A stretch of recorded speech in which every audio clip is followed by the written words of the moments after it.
Pessoal, então estamos iniciando aqui a aula 8 do nosso cronograma aí de estruturas de concreto armado, tá?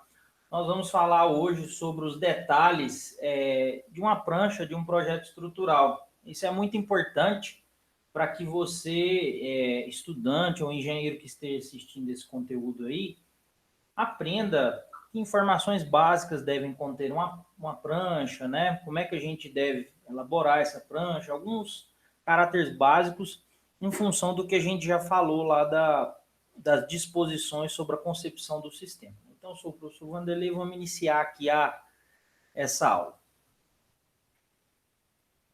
Então, pessoal, dentro do escopo aí de projeto estrutural, especificamente o projeto de concreto armado, tá? É lógico que as minhas observações vão valer para outros tipos de projeto, tá? As observações aqui são bem genéricas, né? Mas especificamente do projeto de concreto armado, eu até coloco um exemplo aqui para vocês ao lado, a gente vai trabalhar com locação dos pilares, planta de forma e planta de armação. Esse é o básico que qualquer projeto vai conter. Você, como estudante, você, como projetista, vai sempre, em algum momento, trabalhar com alguma emissão de alguma dessas pranchas aqui, né? Que a gente vê uma prancha com vários detalhes, né? Cota, enfim. Nós vamos elucidar um pouco sobre esses critérios aqui, né? Então, aqui a gente coloca um pouco da nossa experiência, do que a gente já viu também, de colegas fazendo, né? Então, aqui na planta de forma e armação, eu vou colocar alguns alertas aqui, alguns alertas de coisas que as plantas devem ter, né?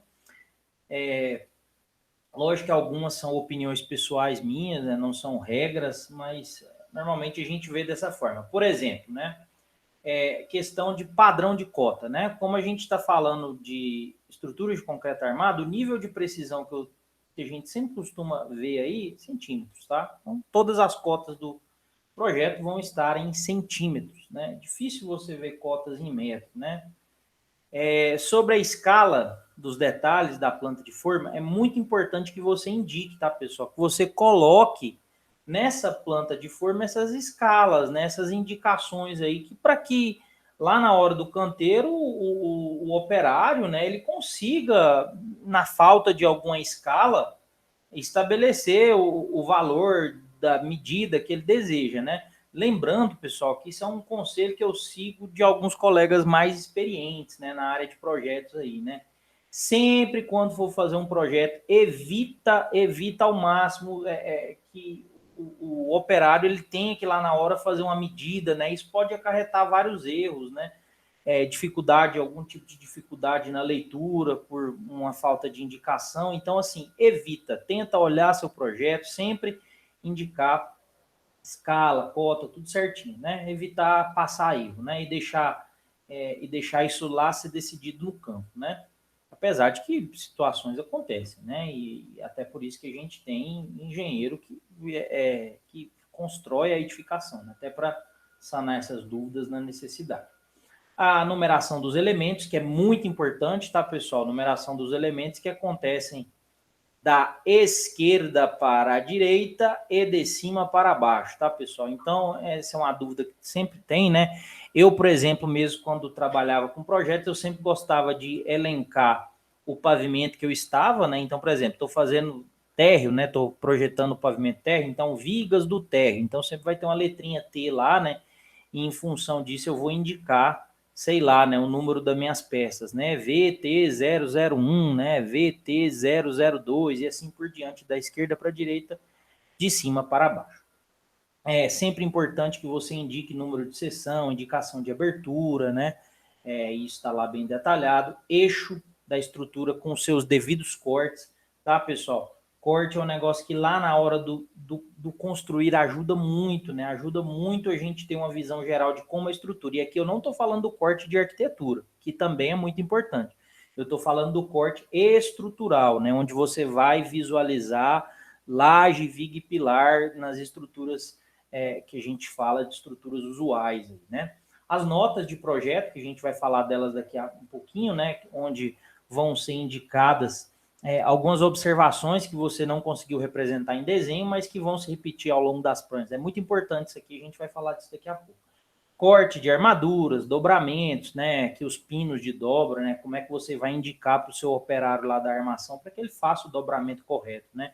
Consumo de materiais, indicação das seções transversais, dimensões, aberturas, enfim. Isso seria um básico, tá, pessoal? No livro até vocês veem aí que a gente tirou essa parte justamente de um edital de licitação de projetos, né, o que o contratante esperava, né, e lá está muito bem detalhado, tem até o site do arquivo original para vocês checarem lá, é muito interessante que vocês tenham consciência, né, porque no âmbito dos alunos ou dos profissionais que ainda não têm tanta experiência, né, a ideia é o que colocar, né, como é que eu transcrevo as informações do dimensionamento para um padrão que operários vão entender, engenheiros de campo vão entender. Então, é muito importante que essa comunicação ela seja clara, ela seja muito clara. Isso vai evitar uma série de problemas. A gente sabe que a maioria dos erros de obra é por falta de uma informação correta no projeto, ou até mesmo pela falta de projeto, tá? Então, aqui eu vou mostrar alguns projetos que foram doados aí para apresentação nessa aula. Alguns deles eu participei, né, como projetista, né? Mas enfim, aqui é um projeto doado pelo engenheiro Thales Moura, né? Essa edificação aqui é uma casa, tá? Nessa edificação aqui vocês podem perceber, né? Ele indica de forma muito clara aqui as cotas em centímetros, né? As indicações das lajes, que nesse caso é uma laje treliçada, aqui a numeração da laje, né? O tipo de treliça que foi pensada, né, para essa laje, que no caso foi uma treliça beta 12, né? Ou seja, a laje vai ter 12 centímetros de altura, né? A altura final.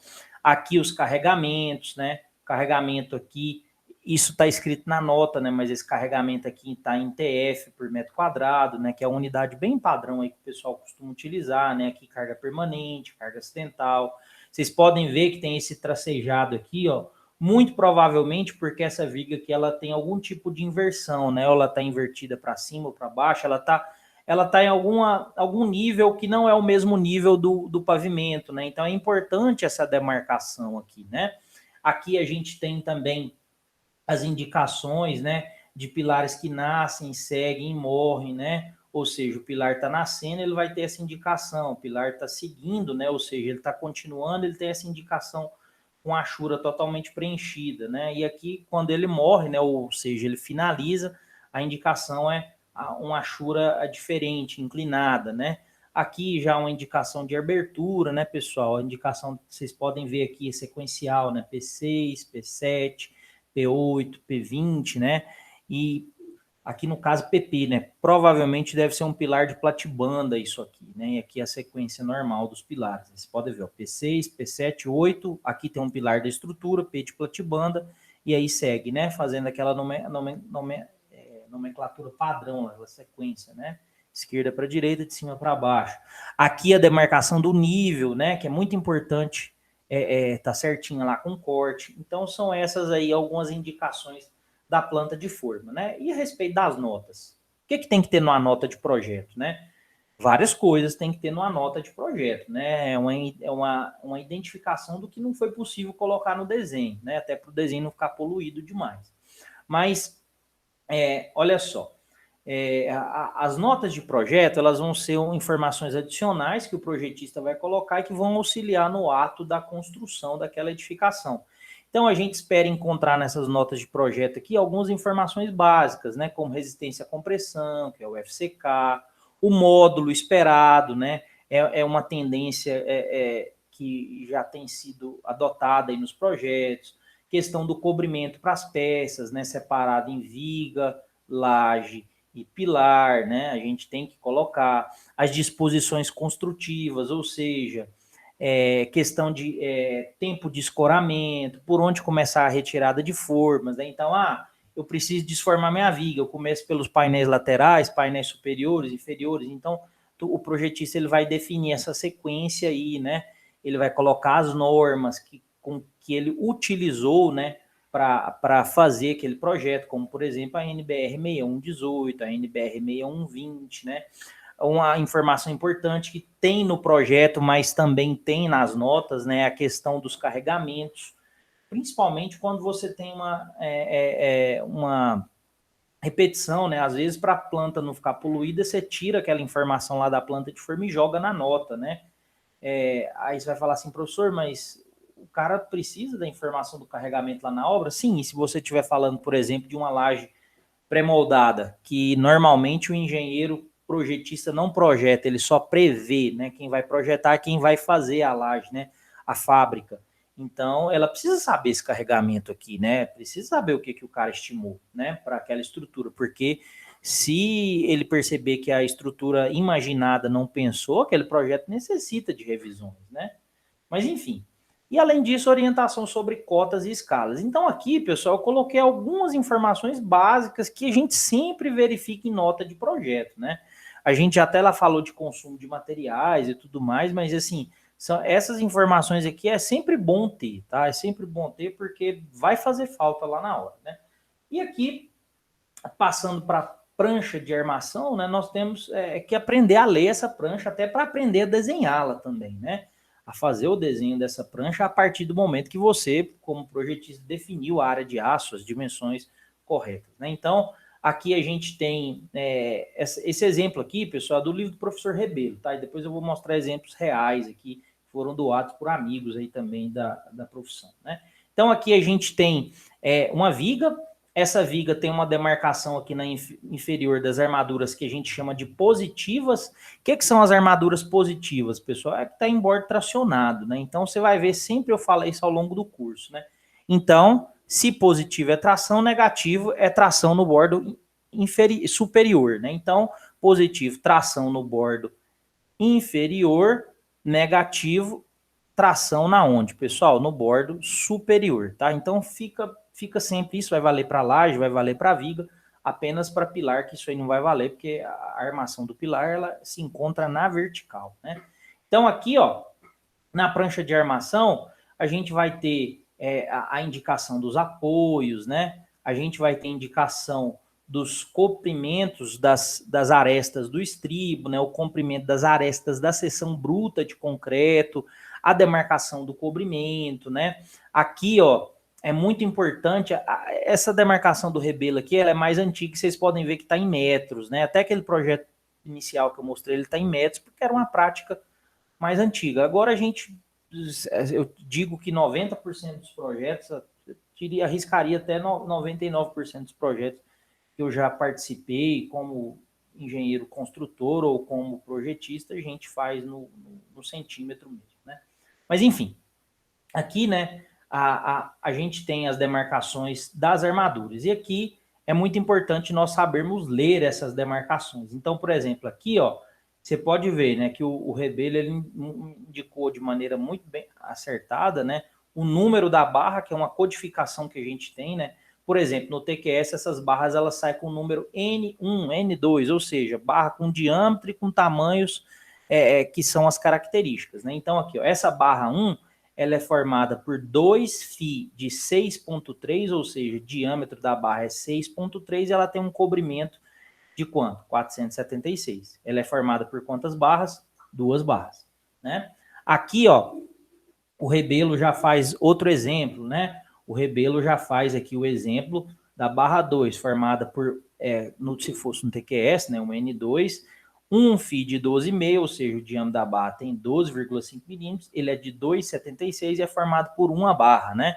Vocês podem verificar que até na seção aqui ele não colocou de fato, né? Porque se esse elemento aqui ele está na segunda camada, né? Então ele deveria ter sido mostrado aqui no detalhe, né? Ele provavelmente ele indicou o detalhe de maneira errada, aqui, né? até seria passível de uma correção, faltaria uma barrinha aqui, né?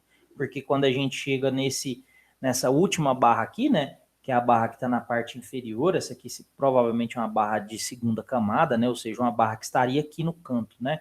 Ou estaria no meio aqui, a depender da posição que o projetista colocou. Mas, enfim, essa barra aqui, ó, ela é o quê? Ela é uma barra 3, na verdade é 2 mesmo, né? Isso ele não está errado, não. corrigir aí o que eu falei, né? Não está errado, não. Eu confundi esse 3 aqui. Então, o que ele pegou aqui, pessoal? 2 φ de 12,5, ou seja, a barra tem 2,5 milímetros, comprimento de 548, formado por 2 barras. Então, não é 3, tá, pessoal? Retira aí o que eu falei aí. Ele tá certo, sim, né? Não esqueceu de detalhar, não. E aqui, pessoal, informação muito importante, ó. Tamanho da barra reta e tamanho do gancho. O que vai, então, para o comprimento aqui? É o comprimento total, 476 mais 36 vezes 2, que dá o comprimento total. Aí, pessoal, vocês estão vendo que acontece uma contagem aqui, ó. Olha aqui também, ó. Essa contagem que ocorre acima aqui é uma contagem agora do estribo. Olha o estribo aqui, ó. Ele é o φ de característica 4, ele é 6,3, comprimento total de 147, ele possui 47 unidades. Então, no estribo, como é uma distribuição em função da viga, a gente costuma fazer igual faz em laje, né? É tantos estribos a cada tanto de espaçamento, né? Então, olha só para você ver aqui, ó. Em 1 metro ele colocou estribos a cada 10, ou seja, nos cantos, aonde o cisalhamento está maior, né? O estribo, ele costuma aumentar a taxa, né? A gente parar e pensar, como é que está esse diagrama aqui? Ele está um diagrama de esforço cortante desse jeito, né? Então, no meio do vão ele é menor e nos apoios ele é maior. Então, vocês podem ver que a taxa aumenta, né? Estribo de 6,3 a cada 10 é uma taxa maior, né? Aqui tem uma taxa mecânica S maior que essa taxa mecânica S, duas linhas aqui, né? E aqui estribo a cada 20, tá bom? E esse é o detalhe do estribo, respeitando os 2 centímetros de cobrimento. A gente não vai se ater se o cobrimento tá certo ou errado, nem nada disso, até porque a gente vai ter um capítulo específico para delimitar essa característica, tá bom? Então, essa seria uma implementação, né, da leitura, e aqui a gente mostra, por exemplo, do nosso amigo Luciano aí da Monteiro Projetos, né, doou esse projeto aí para a gente para fazer a apresentação. Então, ele faz muito bem aqui, né, ele enumera a viga, né, indica o elemento em que essa viga vai estar apoiada, né, aqui a gente tem uma viga contínua com 3 apoios, apoiada em P10, 12, 19, né. Esse projeto aqui é um projeto bastante interessante, que o Luciano me mostrou, é um projeto de uma escola, ele possui peças em estruturas de concreto armado, estruturas metálicas, é um projeto bastante interessante, né? A gente pegou para usar como exemplo aqui, né? Ó, essa viga, ela faz parte desse pórtico, né? E ela tá na cota tal, ou seja, essa cota aqui muito provavelmente vai indicar a cota de projeto lá, né? Que é o nível, né? Mas, enfim, aqui o Luciano faz da mesma forma lá, ó, 2N20, né? Ou seja, só mudou a ordem aqui, né? O φ está representado e o comprimento total também está representado. Aqui a gente vê em escala 1 para 50, né? Os detalhes da seção bruta e dos estribos, né? E a quantidade desses estribos. Então, vocês podem ver que o projeto ele tem que ser bastante organizado, né, pessoal? Porque senão o nosso armador ele não vai conseguir fazer isso. E quando eu falo organizado, é saber também organizar uma prancha, né? Não é soltar lá de qualquer jeito os detalhes, né? Olha só para vocês verem aqui um detalhe doado pela ETEC Engenharia, né? A gente tem a prancha está muito bem detalhada aqui, as vigas, né? Cada uma delas, vocês podem ver, né? Tudo certinho, né? Bem organizado o desenho, né? Eu normalmente sempre gosto de colocar esse quadradinho aqui, né? Mas isso é um critério meu, né? Alguns projetos não utilizam, né? Mas, enfim, isso aqui é um padrão de detalhe, né? Um padrão de organização na prancha que a gente vê do lado a nota desse projeto, e essa nota desse projeto ela se manifesta através do consumo de materiais, né? Que é muito importante, né, pessoal? Sem o consumo de materiais, o orçamentista, o engenheiro lá de campo, ele não vai conseguir verificar o custo da obra ou até mesmo comprar o material quando esse custo já está verificado, né? Então, aqui, o detalhe das tabelas, né? O detalhe para cada peça, né? Que eu uso um exemplo da viga, né? Onde essa tabela aqui vai ter o tipo de aço, a posição, que é aquele código que eu falei para vocês, né? N1, N2, a bitola, a quantidade, o comprimento unitário e o comprimento total. Por que a gente faz isso, né, pessoal? E por que a gente depois transforma em quilo? Porque lá o pessoal que vende o aço vai te fornecer, né, normalmente ou em barras, né? Então você pega lá a barra de 12 metros e divide tudo isso aqui por 12, você tem um consumo em barras, né? Ou se não em quilos, né? Para empresas maiores, eles vão te pedir aqui em quilos, né? O valor total. Então, isso aqui é o resumo, né? E isso aqui talvez eu diria que isso aqui é um resumo detalhado, né? O detalhe de cada peça, né? Então, pessoal, é muito importante saber um pouco dessa leitura, até treinar para não ter dificuldade, né? Então, você encontra diversos projetos na internet aí, treinar essa leitura, verificar, para que na hora lá do campo, né, na hora até mesmo de desenhar, não tenha dificuldade da representação, né? Porque essa representação aqui é desenho técnico, é treino, né? Vai treinando, treinando, treinando, até que você consegue já fazer as coisas com facilidade, já monta os modelos, né?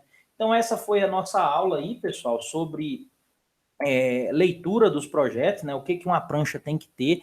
Lógico que eu não falei tudo que a gente já passou de experiência, mas normalmente tudo aqui que eu mostrei para vocês vão estar em 99% dos projetos. Então, se deparar com alguma coisa diferente, é natural, mas 99% dos projetos eu garanto que vocês vão precisar informar essas questões aí, tá bom?